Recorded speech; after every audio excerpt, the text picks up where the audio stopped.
जो भगवान में बहुत आस्था रखता था। प्रतिदिन उठ करके सुबह ईश्वर का स्मरण करना, पूजा पाठ करना, अपने इष्ट देव को याद करना और प्रभु को भोग लगाना, उसके बाद में घर वालों को प्रसाद देना, घर में साफ सुथरा होकर के उनकी सेठानी भी भोजन बनाती थी और अभी अपने सभी बच्चों को साफ सुथरा भी रखती थी।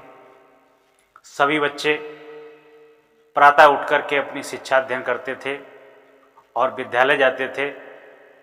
सेठ जी अपने कारोबार व्यापार में लग जाते थे। सेठानी अपनी घर गृहस्थी को साफ सुथरा रखती थी। इस प्रकार से धीरे धीरे ईश्वर और गुरु की कृपा से उनके घर में धन संपत्ति अपार हो गई। धीरे धीरे उनके बच्चे बड़े हुए, वो नौकरी और व्यापार में लग गए, उनकी शादियां हुई, उनके घर में बहुएं आईं। बहुएं आने के बाद में बहुएं आलसी हो गईं, खाना नौकरानी बनाने लगी, काम वाली आने लगी और धीरे धीरे आलस्य की वजह से उनके घर में गंदगी प्रवेश करने लगी। नित्य घर में साफ सफाई ना होना, बिस्तर साफ ना होना, नौकरानियों से खाना बनवाना, खाने का साफ स्वच्छ पवित्र ना होना, घर के लोग लड़के आलसी और निकम्मे होने लगे, उनका खान पान बिगड़ने लगा। धीरे धीरे घर में कलयुग प्रवेश करने लगा और लक्ष्मी वहाँ से विदा होने के लिए तैयार हो गई। एक दिन पुराने सेठ को लक्ष्मी जी ने स्वप्न दिया कि सेठ जी, तुम्हारा घर मेरे अनुकूलित नहीं रहा, अब मैं इस घर से जाना चाहती हूँ। सेठ क्रोधित हुआ, मन में दुख हुआ कि लक्ष्मी घर से चली जाएगी तो घर परिवार की सुख शांति चली जाएगी। जिसके घर में रोजमर्रा के खर्चे,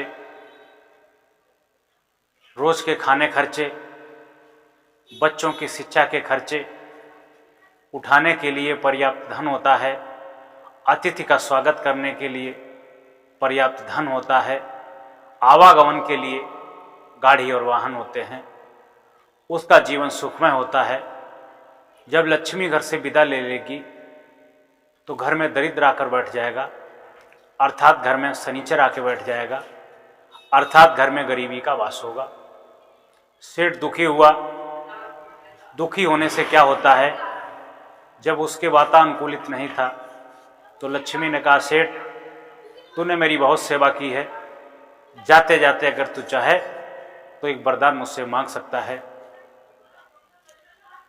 सेठ दुखी मन से अपनी पत्नी के पास आता है और पत्नी को पूरी बात बताता है कि हमारे घर में भक्ति का प्रभाव कम हो गया है, हमारे घर में बहुएं आलसी हैं, गंदी रहती हैं, खाना बनाने वाली, काम वाली, झाड़ू पोंछा वाली आती है, जिससे रसोई भी अपवित्र हो गई है और घर के लड़के आलसी और निकम्मे हो गए हैं, जो नियम संयम से काम नहीं करते हैं, जिनका खान पान भी दूषित हो गया है और जो अनुशासन में भी नहीं रहते हैं। इसलिए लक्ष्मी जी घर से विदा होने की बात कर रही हैं और जाते जाते उन्होंने कहा है कि मुझसे एक वरदान मांग लो। अब तुम ही बताओ लक्ष्मी जी से क्या वरदान मांगूं। कभी कभी देखने में आता है कि जरूरी नहीं हर घर का पुरुष ही बुद्धिमान हो, स्त्रियां भी बुद्धिमान होती हैं, इसीलिए उन्हें लक्ष्मी का नाम दिया गया है, नारायणी का नाम दिया गया है। सेठानी बहुत बुद्धिमान थी। उसने कहा, लक्ष्मी की पूजा अर्चना करना, खुशामद करना, प्रार्थना करना, वंदना करना, कहना मेरे कहने से एक बार मान जाए, मैं घर की स्थिति को संभाल लूँगा। लक्ष्मी ने हट कर दिया कि नहीं, मैं अवश्य जाऊंगी और जाते जाते चाहो तो एक बार मांग सकते हो।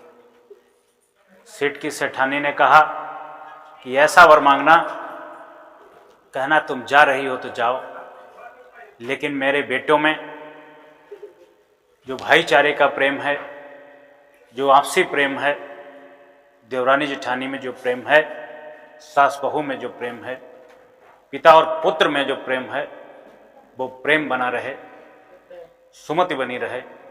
आप जाना चाहो तो जा भी सकती हो। लक्ष्मी हंसी और मुस्कुराई कि आपने वो वरदान मांग लिया, मैं जा ही नहीं सकती हूँ। जहाँ सुमति होती है, जहाँ सबका संगठन होता है, वहाँ लक्ष्मी कैसे जा सकती है। इस राम कथा रामचरितमानस में एक चौपाई में वर्णन किया गया है। जहाँ सुमति तहाँ संपत्ति नाना, जहाँ कुमति तहाँ विपत्ति निदाना।